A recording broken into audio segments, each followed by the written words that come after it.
So friends, आज रात आपके पर्सन आपके बारे में क्या फील करेंगे, उनके लेट नाइट थॉट्स क्या होने वाले हैं, पूरी रात जाग कर निकालेंगे गाइस, या आपको अपने सपनों में बुलाने वाले हैं। लेट्स सी आज रात क्या विचार है, क्या मैसेज देना चाह रहे हैं। I know will be together guys. बेचैनी बहुत बढ़ गई है, आपके पर्सन चाहते हैं कि काश ऐसा होता।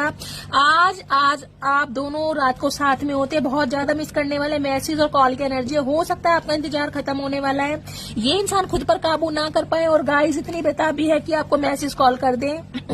I am ready for a fresh start with you, क्योंकि एक डिसीजन ले लिया है कि हर हाल में आपको मनाना है, हर हाल में आपके दिल में दस्तक देनी है, हर हाल में न्यू स्टार्ट करना है।